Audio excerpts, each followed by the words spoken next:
Welcome to Real Flix Reviews. We're like a book club for people who hate reading. This month's theme is sequels that were better than the original, so we picked the movie Dark Knight, made in 2008, and we bring you movie news into the program. This week we have Jonathan Charney, James Stevens, Ryan Preston, and guest host Rob Charney. Hey! The old guy's here.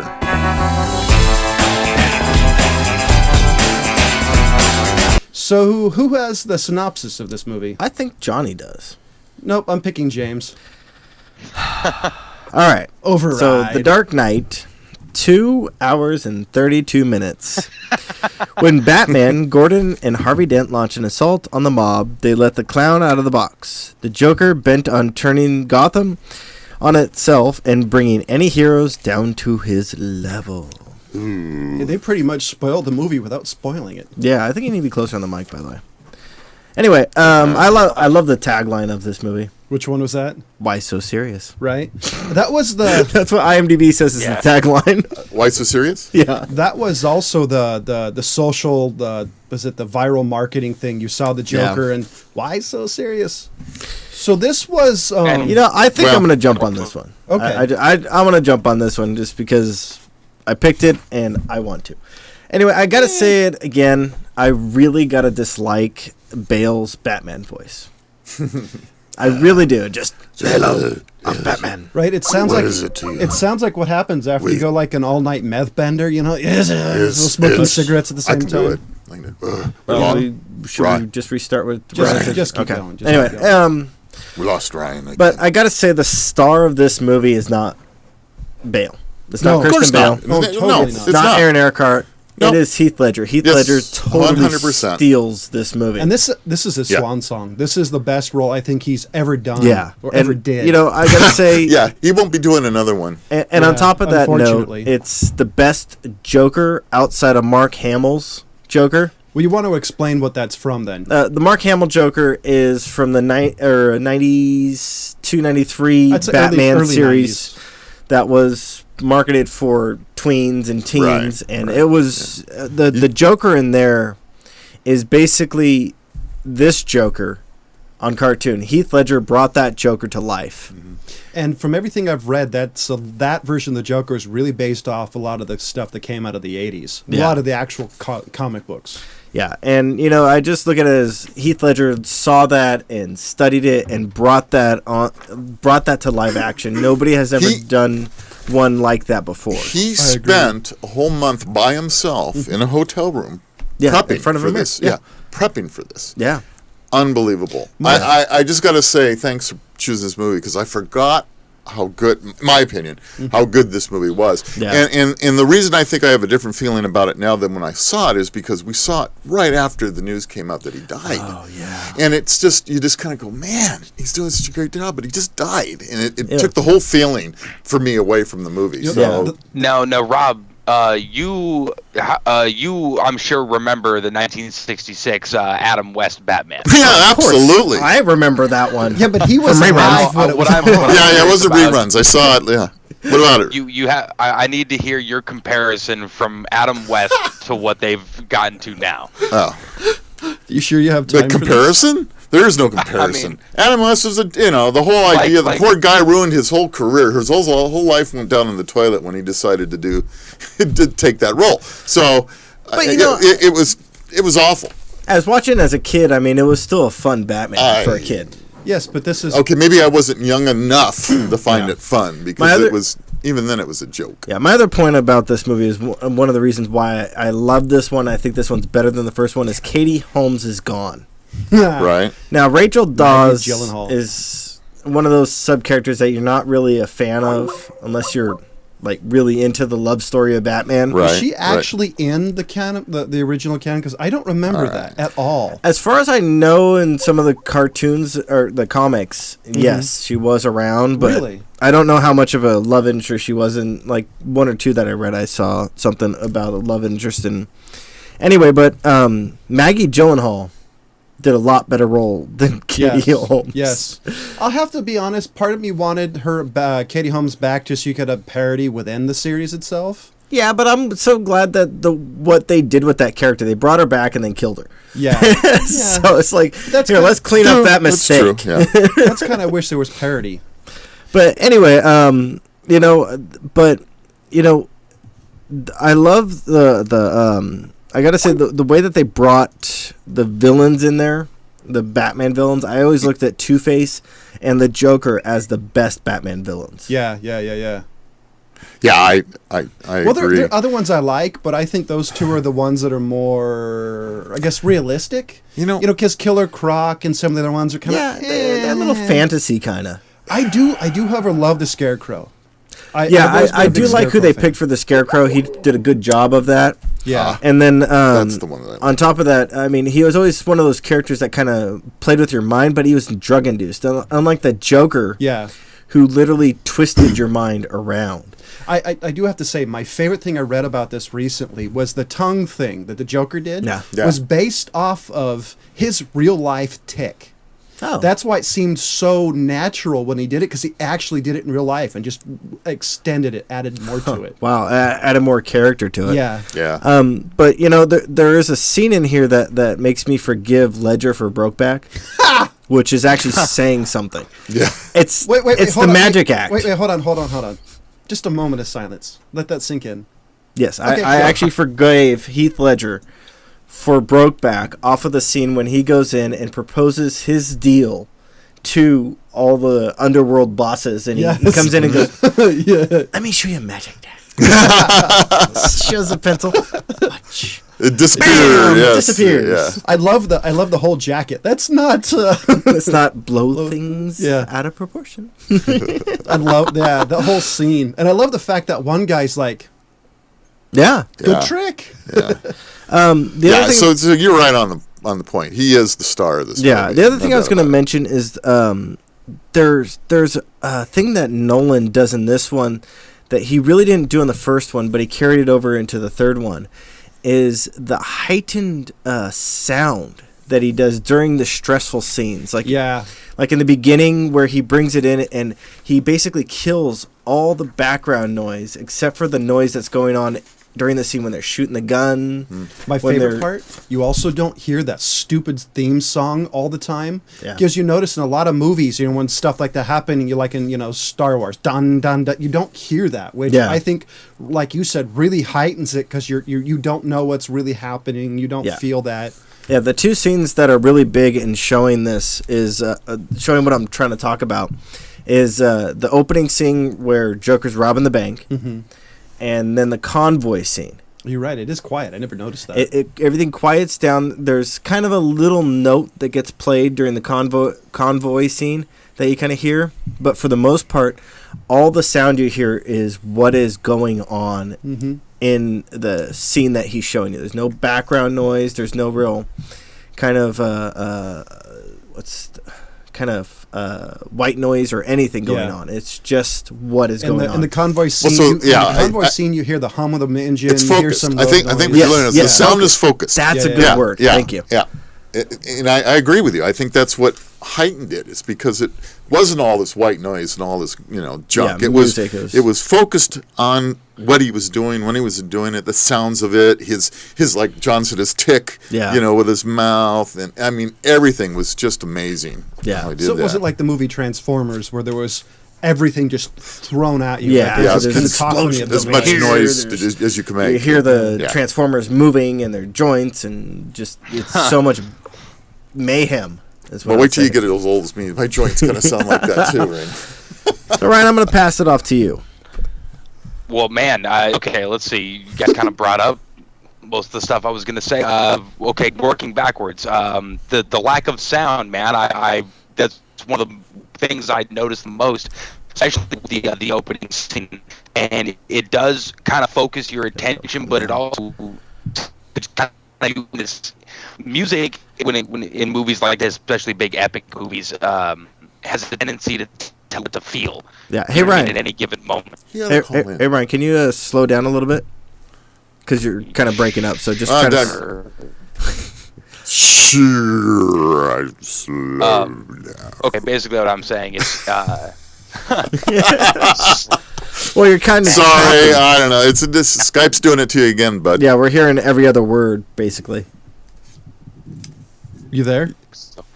What I was saying basically was in these big epic movies, the score or the theme song has a tendency to kind of make you feel a certain way. Mm-hmm. You know, like intense or suspense or whatever it's supposed to kind of draw out of you. The music's kind of leading you down that path.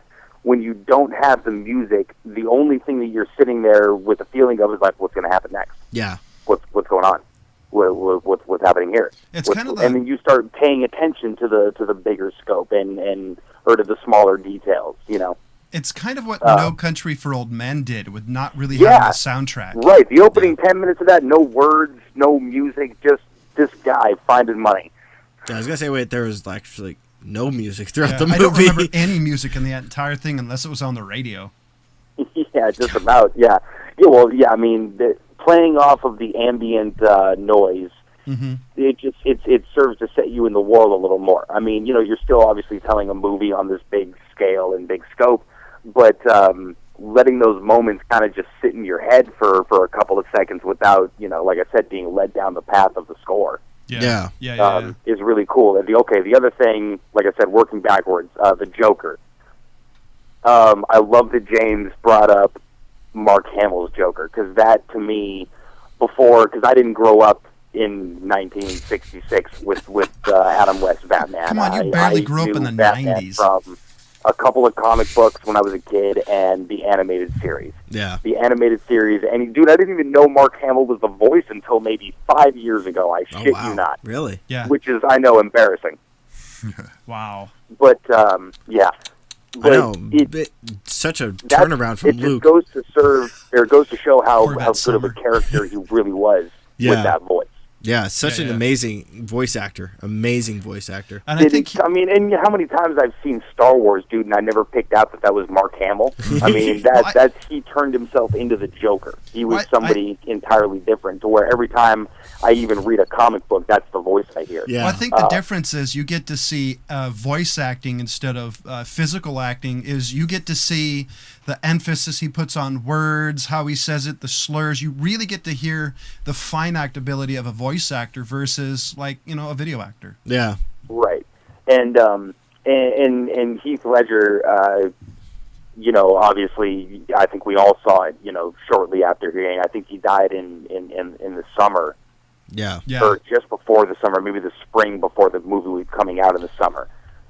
And, but yeah, so I mean, that was still on everybody's head. And I mean, you know, there was going to be there was a lot of this buzz. I don't know, you remember, like, oh, everybody's going to say that it's amazing just because, you know, he died recently. Wow. And I know everybody was thinking that was going to happen, so everybody even coming out of it was going to be like, okay, listen, I know this is going to sound like I'm just saying this because he died, but that was really awesome.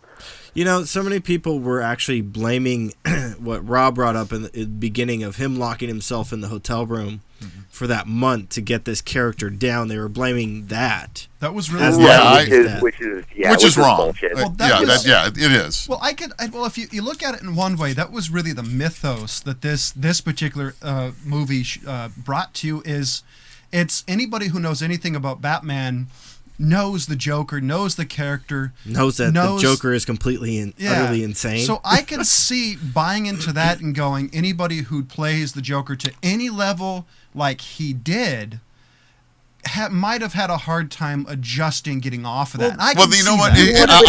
What about the Superman? Yeah, well, Superman is a cursed role. You're still filming a movie, or you're still around a bunch of cameras and a bunch of really supportive people that are having, you know, jokes and fun and whatnot. True. I mean, I guarantee you it was a blast playing that role. Yeah. You know, they were had more fun than Dark Times. I guarantee you that. Oh yeah, definitely. I was just going through Wikipedia. Meds with alcohol. Go on. Yeah, I was just going through Wikipedia just to find out a little bit of the details about what he did that month, and It says this, to prepare for the role, Ledger lived alone in a hotel room for a month, formulating the character's posture, voice, and personality, and kept a diary in which he recorded the Joker's thoughts and feelings. That's how deep he got into this character. Wow. Yeah. While he initially found it difficult, Ledger eventually generated a voice unlike Jack Nicholson's, which character in Tim Burton's 1989 Batman film, which we didn't even talk about. There's a complete difference. Well, I think I do think though that he had a lot of fun in that month because if you look at the canon and the source material, especially coming out of the 80s, early 90s, there's a lot of rich material that you can borrow from. John, that's the other thing that I was actually going to say too, man, and then it's really hard to fail when you're pulling from such great source material. Yes. Yeah. And I mean, I know that a lot of people are going to, bitch, especially comic book nerds, that, he's just mixing canon, you know what I mean? But there's so many different versions of Batman, so many different tellings of the same old stories. I mean, that's basically what you kind of have to look at this as. And sort of doing the shades of the Killing Joke, shades of the Dark Knight Returns kind of thing throughout the whole series. You know what I mean? Like I said, it's just so hard to fail when you're using that good a story. No, I agree completely. I will also add that I do think this movie has some amazing quotes. Just yes. And it goes from like probably one of the best quotes I've read in a movie in a long time was "You either die a hero or live long enough to see yourself become the villain." Great line, by the way. Don't blow it out of proportion. The scene where he's talking to the mob bosses. Probably my favorite though is I believe whatever doesn't kill you makes you stranger. Yeah. And the other one is the other one I think that the antithesis of what the character of the Joker really was this town deserves a better class of criminal, so I'm going to give it to him. Yeah. That right there to me really shows that Joker was just screwing around, that his whole goal was to cause he's going to make the town burn just to watch it burn. Well, he obviously didn't care about money. And like it said in the description, he wants to bring any of his enemies to his level. You know what I mean? That's really the Joker's goal. I mean, that's why I said one of the other reasons it's hard to fail. You're using the Batman's arch nemesis, and he's his arch nemesis because his entire goal is to get Batman to kill somebody. Yeah. Whether it's him or himself, I mean, it doesn't matter. Just to get him to break that one rule that he has. And it comes down to the end when he says, this is what happens when you have a movable, was it a movable object versus an immovable object? When you get to see the real heart of the issue, an unstoppable object hitting an immovable object. Right. When you get to see the real force. Yes, I'm close enough. When you really get to see the real heart of the battle was at the very scene when he captured the Joker.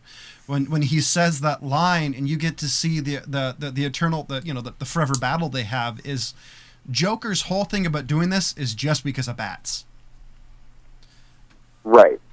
Because there's a line in the Batman Beyond movie, Return of the Joker, where Carrie McGinnis says, Batman wouldn't know a joke if it hit him in the in the cowl. So I really think that comes to it is Joker would just like screwing with him, and everybody else just ended up in the wake. There's one scene we hadn't talked about that I found particularly interesting was the two fairies scene. Yes. Where the prisoner's dilemma. Where Joker was certain that one or the other was going to set off the trigger, and of course neither did. And there was a character in there that Jonathan and I both could not come up with the name of. It was the in the prison fairy. It was the gentleman. He was the big black guy. Big black guy. He was the guy from Friday. Yeah, and I looked him up. I looked him up, and his name is Tom Tiny Lester Jr. Oh, I was thinking of. Never mind. Yeah, that was really. That's his name. Tiny Lester Jr. Tom. Wow. Tiny Lester Jr. Yeah. So anyway, that's it. And that was an interesting thing because looking at it when we were watching the movie, had I not already seen it before, you look at it and he says, well, here, you don't have the balls to do what needs to be done, basically is what he's saying. And he takes it, and of course, you expect him, okay, he's going to turn the key and set the thing off, and he throws it out the window. Mm-hmm. And he does that before the people in the Good Fairy does it, And so that was a real interesting scene, I thought. Well, I actually agree. I think the thing about that one is they all knew they all knew they were prisoners. Right. And so they already know, we've screwed up. Let the people who, I agree. I think that was a really good scene. Yeah. And speaking to Christian Bale's comment later on, when he was fighting Joker. Yeah. Well, one of my favorite scenes is actually the Batman interrogation scene. Yes. Where he's interrogating Joker and he slams his into the desk and goes, never start with the person's hand. Yeah. They become disoriented and they can't feel the next smash the hand. See? And then later when he's still in there and he's got the cop in there and he says, he's talking to the cop and he goes, I want my phone call. I want my phone call. That's right, yeah. And he just kind of starts bantering with him and goes, how many of your friends have I killed? And he goes, 6. Just the look on his face when he says 6, it's just, he did it in such a way that that if that was you there, that would set you off. It'd be interesting to know how many takes on some of these things. Yeah, like that particular scene. How many takes did it take, for him to get that feeling that, Yeah. And then the other part that I would mention before let Ryan go again is, I want to know how much of this was actually in the script and how much was ad-libbed by Heath Ledger. Yeah. I'd like to believe that once Nolan got to see how well Ledger knew the character, I'd like to believe that a lot of the nuances of the parts he's in were off the top of his head. Well, the next thing we need to research is this diary that he supposedly kept during that month. I wonder if it's ever going to be published. That would be cool. I don't know. It probably would be in something like his biography or something if they ever do it. Yeah, it would be interesting. Yeah, anyway, like Ryan, what were you going to say before I cut you off? Which I'm sort going to of, do again sort right of now. on the same note as whether it was in the script or not. I almost doubt it just because, as well as Heath Ledger sort of knew who the Joker was and where he was coming from, I think the overall arc of the story sort of, it had to have been kind of laid out really well. The reason I sort of compared it to the Killing Joke, which is a comic book, and I can't remember when it was published, maybe 1990s, mid-90s or something like that, but it was done by Alan Moore. The entire idea behind that book was like the idea that Joker could take anybody and just give them one really, really shitty day and have them turn into a complete psychopath. Yeah. And that seems to be his goal. And I mean, here you have somebody who's willing to spend as much resources as Bruce Wayne is to be Batman, to be the opposite of Batman. He's stealing his money, but he still has enough resources to do exactly what he wants to do. And then he loves giving people the choice to do what he does, which is go completely batshit crazy. Pardon the pun. Like in the scene where he tries to collect the bounty on his own head. Yeah. Yeah. That was exactly. Going back to the fairy thing. I mean, it's like, look, I'm just going to show you that one bad day for these people can turn them into me. I have to be honest. There was one thing I really missed in this entire movie was the Joker poison. That was the one thing I really wish they, even if he didn't come up with it, that he just found this stuff that made people permanently grin, because it was always think it actually creepy. came from the Scarecrow. The intro with the bank robbing scene, which, by the way, I kept having to get up and go run errands and shit like that, so I kept coming back to the movie. I watched that opening scene like 4 times. Isn't it just amazing? Just the way that damn, he plays I love it that scene. Yeah. But I like to think that at the end, when he puts the smoke grenade in the guy's mouth, I just like to imagine that that's the laughing gas. The Joker So serum. I wanted to move it a little bit to Harvey Dent, Aaron Eckhart. Aaron Eckhart. Because they did a few obvious foreshadowing, but my favorite part was when you got to say, according to the 90s cartoon, Big Bad Harvey Dent. Yeah. When he kidnapped the psycho guy. The name Harvey Dent is a foreshadowing. Well, yeah. But he's trying to get to his makeup. I just think, and I don't know if they won an Oscar for makeup or special effects or anything, but that makeup... It was an amazing job. I just, because you look at, somewhere I'm looking for the picture of it, it's just incredible, because you would think that it would be puffed out away from his face. And don't worry about it. Well, a lot of it some of it was CGI, I was reading, it was practical effects with some CGI, I was assuming. It is unreal. I mean, that as far as I'm concerned, that should have gotten an Oscar just for itself. I mean, the special effects and the makeup in it was just. It's what happens when you have 30 pages of notes. I got too many of them, but something to think about. I mean, it's just the way the eye was popping out, the way that the whole thing had melted and showed his bone. Yeah, I love his teeth. I love the drinking scene when he went to kill the one of the Crep cops. He's just like, all over him. Yeah, it was. Yeah, that was almost as good as a makeup job as what they did in Pan's Labyrinth with that guy when he. When they sliced his cheek open. Yeah. But I would say this one's even more so because the way that his eye was moving naturally with his face. It was just really nice. It was unbelievable. So who played the first Joker? Oh, the very first Joker. On the television series. I do not know. I can never remember his name. Caesar Romano. Yeah, Caesar. Okay. And they couldn't pay him enough to get him to remove his mustache. No, you know what, and it was very campy, but the whole TV series was. But you know what was interesting is that what we haven't seen is there's still an awful lot of villains out there that they could keep working on if they wanted. You got the Penguin, and now if you got Burgess Meredith was incredible. If you guys ever go back and watch the TV, he was a stitch. He was incredible. He was hilarious. Well, he was responsible for the whole laugh thing. Nobody laughed like that before him. But my problem with all of it is they need to be careful about how many villains they throw into a movie, especially a Batman movie, because what did they do with Batman Forever? Was that the one where they had Mr. Freeze, Poison Ivy? Right. It turns into X-Men 3. Catwoman. I'm not saying that you can, and maybe it's time to have a movie of just the villains and not even have Batman. No, I don't think you could. I don't think you could do that. Work. You would have to. No, I bet it would. Batman's off doing Batman stuff, Well, that is Batman stuff taking the villains out. You can't control the whole world.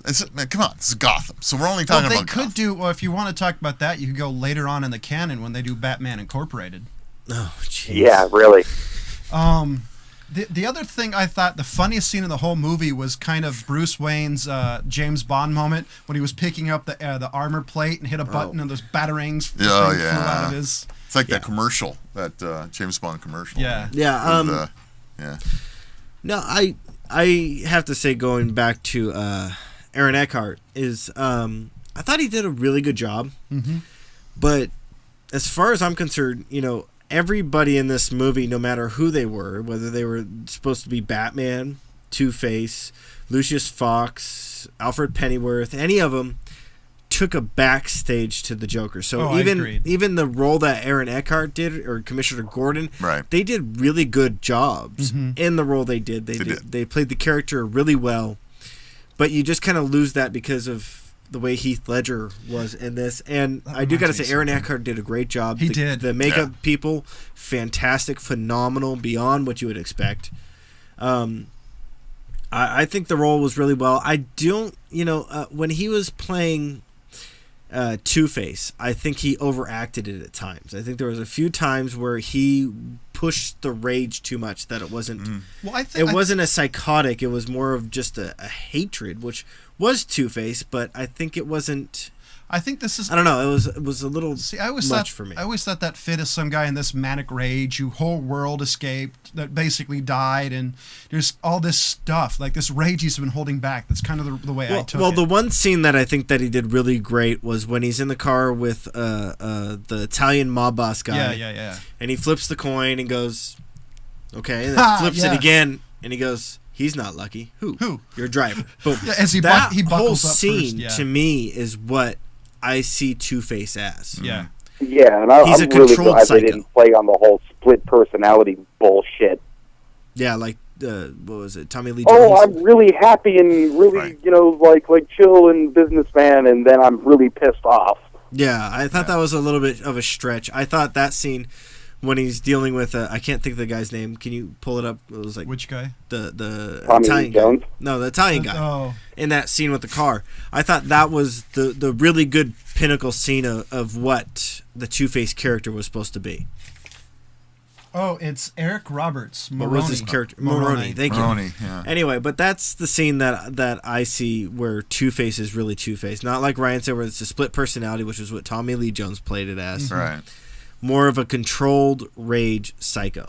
Oh, I was going to say, the other thing was going to say that I thought foreshadowed the Bat character more was the ending of the movie when Lucius Fox was typing in his name. Yes, that to me I thought was the defining moment of the character when you get to see that Batman knew his limits and what was okay and what wasn't. Yeah, morally he couldn't. You Yeah. got to see the defining of his rules. Yeah, and I got to give Morgan Freeman more props on that because whoever chose Morgan Freeman to play that role did an excellent job. And I was reading something also that apparently Aaron Eckhart was always going to play Two-Face because of his role in Thank You for Not Smoking.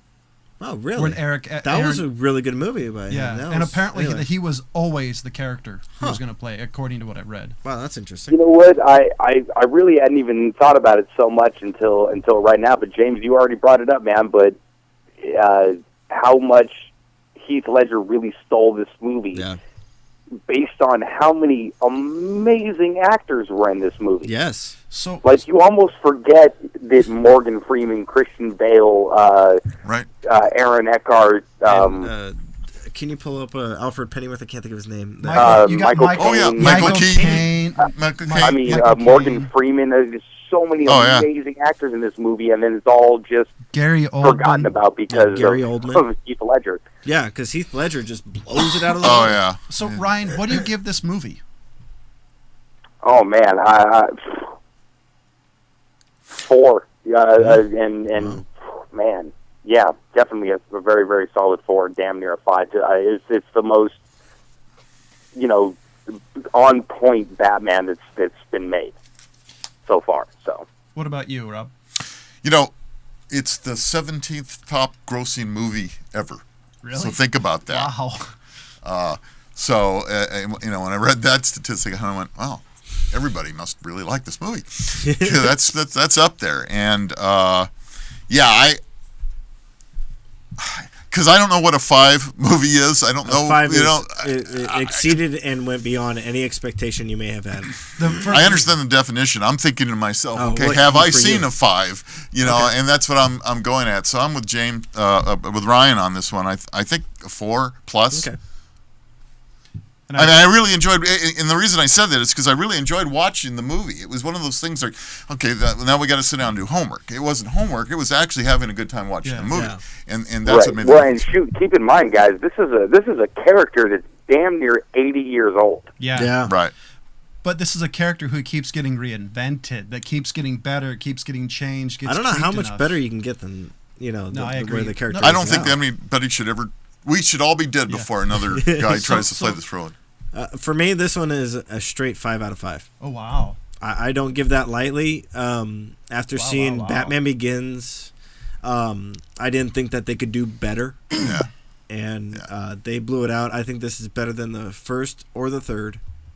And there is absolutely... That's for damn sure. I have no reason not to. And I have thrown out a 5 once or twice. Yeah, we've done it a couple of times, but it's rare. But so I have seen 5 movies, and this one. Well, I'm too old. I've forgotten all the good ones already. So but as far as I'm concerned, this one is right up there. James Jonathan, what do you think? What's your opinion of this movie? Yeah, James kind of. What would you say? James, have you talked yet about this? James, what's your rating again? I'm still kind of waiting for his answer. James kind of really. Anytime, buddy. Okay, hold on. Let me unmute everybody here. James really, kind of talked me into it. I got to give it a 5 out of 5 because of one thing, of it being the best version of the Joker ever. Better than anything that came before it, except for a cartoon, and that's saying a lot. Yes, it is. Live action, and I actually... You liked him better, Mr. Freeze? Oh, you're fired for that one.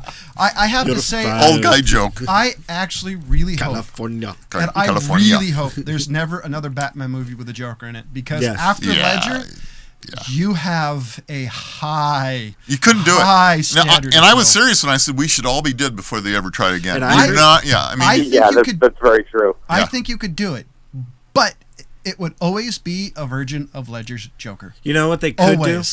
They could make a robot of Ledger and then have Mark Hamill be the puppeteer of it. There you go. I'm pretty sure they've tried.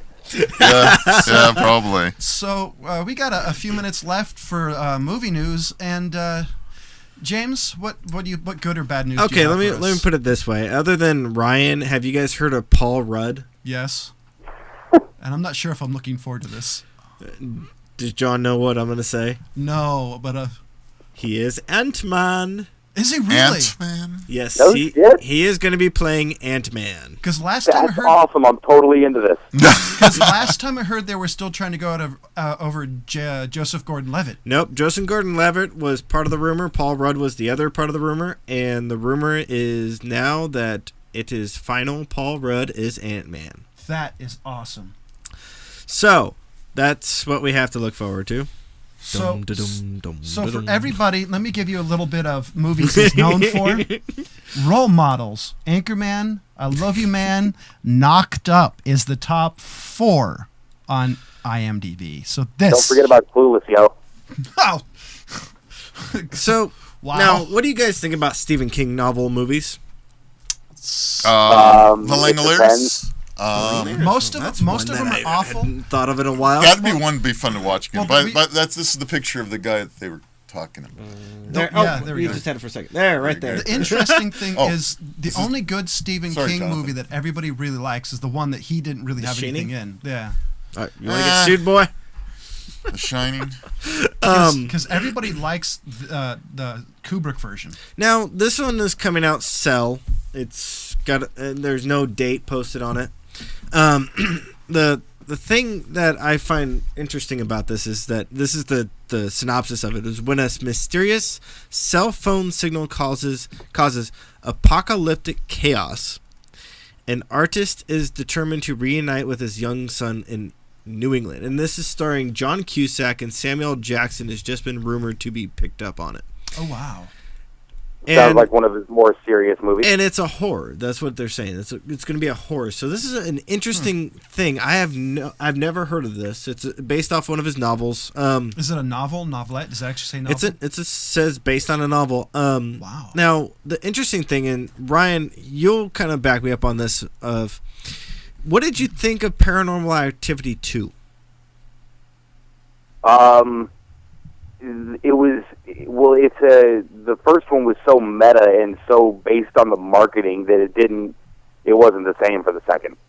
Yeah, and I agree. And it's the director of this one has only had 4 movies. He's got Wings Over the Rockies, Adventures of Sebastian Cole, The Door in the Floor, and then Paranormal Activity 2. So it's going to be a little interesting. I gotta say, on the directing, if I look at Paranormal Activity 2 just on directing alone, I think it's not that badly done. It is John No, it was Cusack. fine, but I mean, it just didn't have the same, for that type of like found footage movie. The Blair Witch Project is the perfect example because it just the movie was made on the social nature of how it got put So around. if you want to talk about the movie The Cell by Stephen King, it's a 449-page book published in January 24th, 2006, which is interesting because it's a newer book. Yeah, it is. A lot of his newer books aren't made into movies. Yeah, so that's Well, I mean, dude, we're talking about a guy who writes, 480 books a minute. He was writing so many books at one point in time. He published under a false name so he could keep writing novels. Yeah. So I mean, Stephen King, I got to say, I'm not a big. He's got 7 books to be announced. Hasn't even come out yet. I know. But I mean, that just shows you how prolific this I guy gotta is. say, some of these things are good. And but this guy if you claims he take does in- it from his dreams. But if That's you the thing take that kills me. But if you take in the scheme of how many books he's written, Yeah. the good ones are like so minimal. So, But that was my point. Is out of how many books he's written, the ones that they make movies out of tend to be pretty decent, unless they're like the made-for-TV bullshit. Or Pet Cemetery. Right. Anyway, I'm going to jump Carrie. into the last bit of news, which is actually the good news. Mad Max Fury Road, is it finally coming which out? is still posted for 2014, has been having a lot of issues over the reshoots. There's been a lot of reshoots on Heard this. about that, yeah. And the reason why they're doing so many reshoots is Mel because this is not just Mel Gibson. This is actually going to be canon. They're writing actually based off of prequel stuff. As far as I'm Holy going to crap. go back over. an additional story material. So this is actually stuff that they decided should be added to the story, the actual story of Mad Max. Oh, that's groovy. So that makes me even more excited, because I mean, I was getting really worried that this is going to be in pre-production hell forever. Yeah. Or be another Thunderdome. Yeah, or be another Thunderdome. But this one is actually supposed to be adding to the story. So that makes me excited. So ladies and gentlemen, next week's pick happens to be Ryan's. So, what movie are you going to make us watch? Leprechaun Deuce. Actually, it's Leprechaun Back to the Hood. No, it's not. It got real quiet in here real quick. I was going back and forth trying to figure out which one. I mean, there's so many damn sequels that I've seen. I came seriously close to picking The Mighty Ducks 2. But I didn't. So what did you pick? What did you pick? What I did pick was Mission Impossible 3. One I don't think I've seen. Which one? Okay, good. I'm sure you've all seen Mission Impossible 1. And I'm sure based on liking Mission Impossible 1, you probably went out and saw Mission Impossible 2. And then based on hating that movie like I did, never went to go see another one again. Hence the reason I've never seen 3 You may be right. I'm not sure I saw it either. No. Okay, yes, I have seen this one. Okay. Okay, this one is basically, even on back of his own shit, with the bad guy being played by Philip Seymour Hoffman. Oh, wow. In my opinion, one of the best villains put into a Mission Impossible series. And I know the Mission Impossible things kind of turned into a saga, but this is when it was still kind of a trilogy. This one totally redeems the second one. Totally redeems. Wow. I'm going to shut my mouth because I have things to say, but I will wait for next week. So it's Mission Impossible 3. And ladies and gentlemen, I want to remind you that Real Flix Reviews does have a Facebook page. You take a look down at the bottom. Did Ryan just blink? So please do us a favor and tell us what movies you want us to review. Let us know what you think, and just drop us a line. Say, hey, what's up? And so I'll also remind you that we gave Dark Knight, not Rises. Oh shit! That's number 3. Yeah. And gave Dark Knight. I gave it a 5 out of 5. James gave it a 5 out of 5. Ryan gave it a 4 out of 5. Rob gave it a 4 out of 5. 4.5. Really high marks for a Batman movie. So for you digital people, 4.5. So ladies and gentlemen, do us a favor. See you next week. Goodbye.